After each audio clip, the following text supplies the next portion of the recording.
So, good morning, everyone.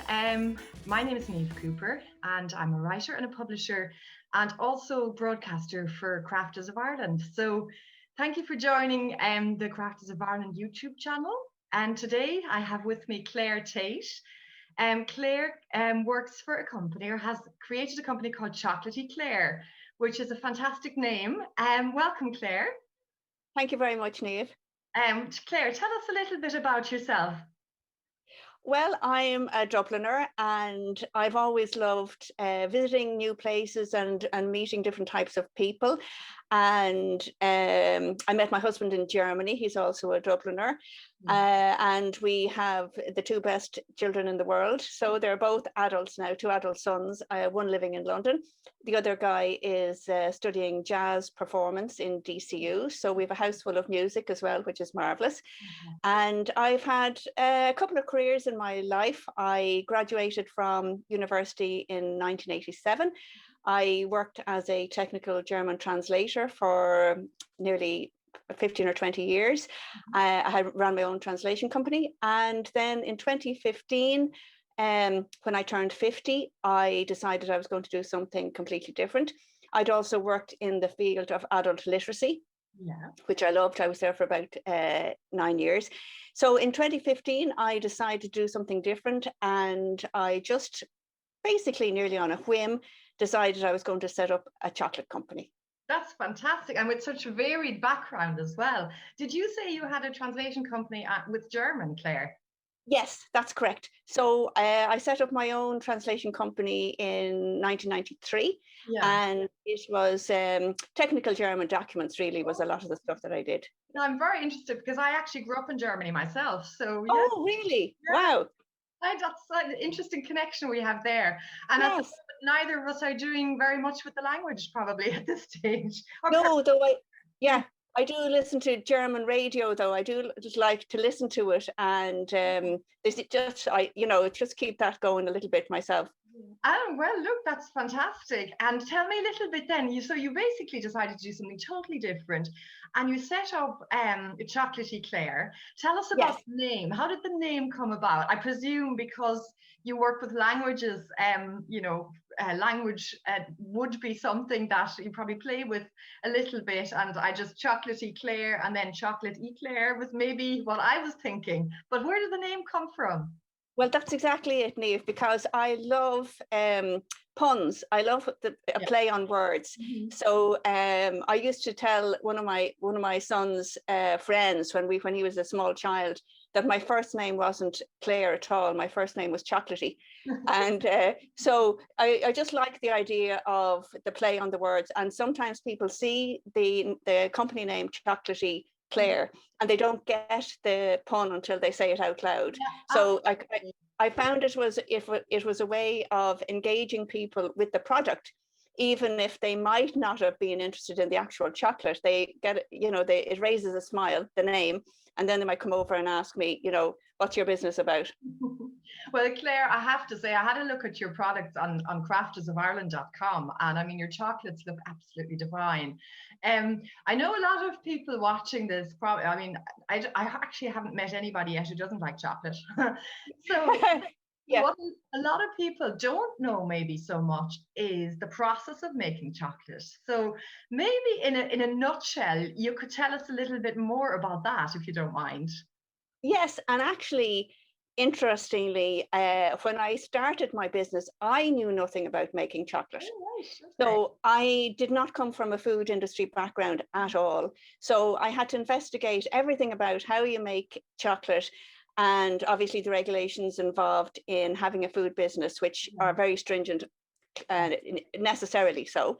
So, but basically, chocolate is one of the main ingredients is cocoa beans. Mm-hmm. So the cocoa beans themselves, and the cocoa bean product, like the cocoa butter, would be an extra ingredient along with the cocoa beans, and a sweetener of some sort. Mm-hmm. So I use raw, unrefined organic cane sugar in my chocolate, and I also use organic freeze-dried coconut milk powder. So this is to make it a little bit creamier. and it's a non-dairy, it's a vegan product, because also about 7 years ago, having been vegetarian for about 30 years, I turned vegan with the rest of my family. So this was kind of the impetus to set up the chocolate company. It was one of the things that I missed, was a slightly creamier chocolate. So I don't like really, really sweet chocolate, but neither am I overly in love with the very bitter chocolate. So I think as well, a couple of years, I think when you know, now more and more people are looking for the organic label, and they're looking for vegan, you know, the vegan food. But I think when all of this started, there were probably very few choices. And then if you did buy it, maybe it wasn't as tasty as what you would have been used to, with the full proper sugar content, or the kind of, I suppose, the sweets as we know them when we grew up, you know. So that's really interesting. So you obviously source very, very good quality products, Claire. And tell me, where do they come from? There's ingredients. Yes, so I get the cocoa products from Peru. So they're from a particular type of cocoa bean. So there are 3 types of cocoa beans. One of them being the Criollo bean, which is considered the connoisseur's cocoa bean, and only about 3% of the world's chocolate is made with this particular type of cocoa. So is definitely already up there in the so it like, this was, I wanted to source the ingredients really, really carefully, because I think food ethics is a huge concern for everything. You know, what we eat, our food choices impact everything, not only ourselves, but how they're made, how they're produced affects other people in the world, whether they're paid properly. Yeah, I mean, there's so many factors that I think, when the world stood still during the pandemic, we suddenly became aware of all these things. You know, when certain products weren't reaching us anymore, the whole supply chain side of things, you know, the stuff we don't think about when we go and buy our food, and buy our clothes or whatever. Now suddenly, I think we have become more aware. So it's really interesting that you've put a lot of thought into that side of things. Well, I think that that a lot more people now have become aware of the provenance of their food. So not just, the only criterion used to be, I like the taste of it. And now we're thinking, well, I like the taste of it, but it's very, very cheap. Why is it so cheap? And one of the reasons that there's an abundance of cheap chocolate, is that unfortunately there's still some slavery in the cocoa market, in the cocoa industry. So but like, that mitigates against people thinking that, you know, expensive chocolate is worth buying. And that's why you kind of have to highlight why the product is more expensive, and what makes it worth spending on. One of my main mantras is to buy less, but buy better.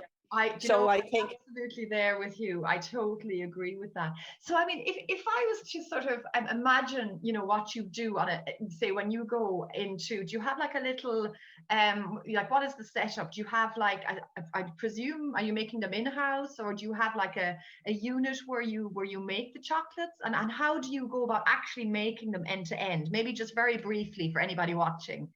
Well, the first thing I did was to get some space in a professional kitchen, because I didn't want to, I wanted to get HSE certified straight away, even before I knew what I was doing.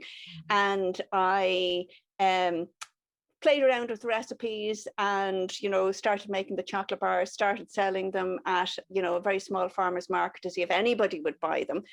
And ultimately I decided that I needed some help with doing some part of the business, because I was trundling along at a very slow pace, trying to do everything. And as one does when one starts out. I think a lot of people who are starting out and have their own small business, you basically are, you know, a jack of all, or a Jill of all trades, really. Yes, absolutely. But I discovered, now I know some people can do everything, but I just wasn't able to do everything. And I ultimately decided about a year ago to get somebody to help me to make it, which was a great idea, because then I could, you know, focus on promoting the business, because I was busy making the chocolate, you know, wrapping it, marketing it, delivering it, trying to do the website, trying to do everything, and not really going. Yeah, nowadays there's a lot of expectation. You have to Yes, be present on social media, and then there's all different yes, types of social media. And then yes. there's things that you don't think about, which is the whole invoicing side. What Oh, packaging yes, am I going to use? Do I need a sticker? It's the yes, little tiny minute detail that when we receive yes, something in the post, we don't think about there's 15 things that have gone on for this particular thing behind the scenes, yes. Yes, and So, even people saying, "Oh, will you bring out new flavors?" And I'm thinking, well, they all have to go through yeah, a process. testing. Yeah. But though the packaging is a huge big issue, you have to buy thousands of the boxes to make it worthwhile. You And can't I make wanted, small quantities easily. yes, You yes, have and some, I wanted, the yeah. back room is a storage room with all your boxes. Oh, yes, yes. Hence the blurred background name. That's a very good trick. I must think about that. So just back to kind of okay. So imagine you have the raw ingredients in. So Yes. you have your cocoa beans and you have your organic cane sugar. What else do I need if I'm making what? Say what is your most popular chocolate bar, Claire, at the moment? Well, I try to come up with a range of flavors that would suit a variety of people. Okay. So there is still sugar in my chocolate. Yeah. It's not a sugar-free one. Okay. But for example, I like sugar. yeah, like for example, a Cadbury's Dairy Milk has about 57% sugar, Oh my God. Right. and which people don't really think of. But in my chocolate varies between the flavors between 25%, and I think there's about maybe 40% is the sweetest variety that I have, which it sounds to me like it's a lot, but compared with the higher sugar content of the more mainstream chocolate bars, Yeah. my chocolate is basically, it's not a penitential chocolate. I always love food. I love the taste of food, and I love good quality food. Okay. So it's for people who want a kind of a rich Hmm. flavor, a good depth of flavor in their chocolate, but not an overarching bitterness, Okay. and not as loaded with sugar. So that's kind of the market. So there's people who have a sweet tooth would still like some of the flavors. I have a lemony one, a Okay. nice lemon citrusy one, and it has crunchy citrus lemony bits in it. So That that's a sounds very good for fine. the sweeter That tooth. sounds fantastic. So how do you just in a nutshell, how would you go about making that one? So imagine I wanted to, order 10 bars of that, Claire. What would happen? So the chocolate itself is all the same, and then what I put in the flavors, they're basically called inclusions. So Okay. what you put into it after the chocolate is made. So the chocolate ingredient, there's really only three or four ingredients in the chocolate. Mhm. They're basically all ground down in what's called like a conch. So Okay. that just is a big grinder, and it grinds the cocoa bean products and the sugar and the coconut milk powder Mhm. into a liquid. Okay. And then that has to go. That's ground for 24 hours or something, Yeah. and then that's poured. So the chocolate is hand poured into the molds, Mhm. and the inclusions are then put in. So whatever it is, if it's say the lemony bar, the minty bar, Mm. they have 100% natural oils added into the actual chocolate. So peppermint oil, a lovely lemony oil goes into the lemon one. And then so that's poured out, and then the inclusion put into it as well. So the crunchy lemony pieces, or for the strawberry or raspberry ones, I have organic freeze-dried strawberries and raspberries. The smell is just That gorgeous sounds from them, and divine. they are put in teaspoons into the chocolate, and then a second layer of the chocolate poured onto that, and then those bars in the molds are put into the fridge for maybe 15 or 20 minutes until they set. Is And that then the chocolate kind of contracts a little bit in the mold, and then when you tip over the mold, they basically fall out. okay? And tell me, so if I was a company and I wanted to do something for a corporate event, And Yes. I really was into my, organic ingredients, and I had a lot of vegans working for me. And if I said, Claire, I need 100 bars, how quickly could you deliver 100 bars to me, Claire? Well, it depends obviously on the time of year as well, because I found Easter and Christmas, or even an event like Mother's Day, there's much more demand. So I try to keep sort of a steady supply so that I can fulfill an order like that fairly quickly, usually within a week or 10 days or something. Now, because I'm a very small company, I'm not shy to say to a customer, the lead time is X or Y. And I think a lot of the time people are understanding of that. They know you're a small business, and that everything can take a little bit of time. Give you a bit of notice is basically the key. Yes. And do you do boxes of chocolates with different flavors as well, Claire? I saw you have this beautiful assortment of, I think you can get like 6 bars, and I think the prices were very good as well. And again, just to remind everybody watching, so Crafters of Ireland is where you can buy Claire's chocolate. It's one of the places you can buy it. So maybe just give us an idea, just before we finish, Claire, of your different kinds of products. If I was looking for a gift, usually I think Irish people are terrible. We look for something in a hurry. Yes. So like 2 or 3 days before a birthday, we wanted to go on to craftersofIreland.com and find you Chocolatey Clare. Yes. Fabulous name. Where what kind of options would we get on Crafters of Ireland that we can buy? So I have a gift box which has a chocolate bar, 6 chocolate bars in it. So each of my 6 flavors. And people, because I pack those gift boxes myself, people can say, oh, look, can you leave out the peanut bar? Can you put in an extra something else?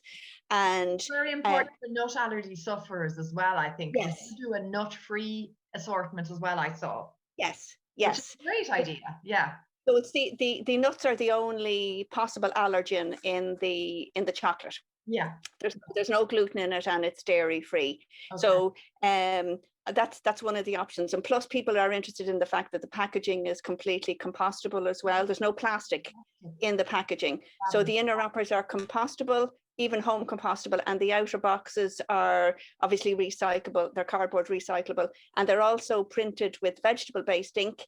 And which is much kinder to the environment. And the printing company that I use, their printing machines are actually wind powered. So wow, that's incredible. So the whole concept is as ethical and as eco-friendly as I can make it. I've another product which is kind of not fully on stream yet, but it's a hand painted chocolate bonbons, they're called. So they're kind of they're like an exquisite little shots of different flavors, and I was trying to come up with 4 flavors. There's 16 in the box. They're small. They're about 10 grams each, and it's a box of 16. But each, so I'd say each one is just absolutely delicious. Like after something like that, or maybe as a gift, as little wedding favors, when we get to a time when we can have hopefully bigger. Exactly. Yes. Yeah. What are the 4 flavors in the box, Claire? So I have, I came up with a ganache to put into the chocolate bonbons, and initially I thought I was going to use oat milk with my own chocolate to make a ganache, because oat milk is one of the most environmentally friendly plant milks. Yeah. But I discovered that some celiacs can't have oats, even if they're gluten-free oats. So I rejigged my recipe and I looked for an alternative plant milk, and I'm now going to be using hazelnut milk, because hazelnuts are they're more eco-friendly than almonds, because almonds require bees to pollinate, and hazelnuts don't. Hazelnuts are pollinated by the wind. Oh, right. I didn't know this. You learn something new every day. And Claire, you're on Crafters of Ireland now, obviously. Can I just ask you before we finish up? Yes. You have joined Crafters of Ireland. So what made you join Crafters of Ireland? Well, Bernie approached me and invited me to join, and I talked to Bernie for a long time, and I found her really engaging and encouraging and supportive. So I was persuaded to join, and I'm glad I did, because I find that Bernie has a wide network of contacts, and she's very effective at putting craftspeople in front of a wider audience, a bigger audience. And basically she has skills that a lot of craftspeople, and certainly myself, wouldn't have. So it's basically a complementary arrangement, I think, that benefits everybody. She's very genuine, she's very enthusiastic, and she's very effective at what she does. Absolutely. And I also think that we're talking about Bernadette Clancy here, the founder of Crafters of Ireland. I think Bernie is amazing as well, because I think she takes the time to get to know each of her customers. And I do believe as well, there's sort of already, it's a very recent enough established business, but there's already kind of a sense of community. And I think even just the two of us chatting, you know, we're both crafters and we've both joined, and you know, it is really very authentic Irish products and bringing them to, as you say, the wider markets. So So on that note, Claire, I will finish up, and I wanted to thank you very much for your time. And so absolutely delighted to talk to you, and really interesting story and background as well. And maybe in the future as well, you will bring your chocolate to Germany. And yes, I'd love to. Chocolatey Clare, who knows, you know? Yeah, exactly. Yeah, thank you very much, Niamh. Lovely to talk to you. Thank you. Talk to you. Have a lovely day. Take care. Thank you. You too. Bye-bye. Bye-bye.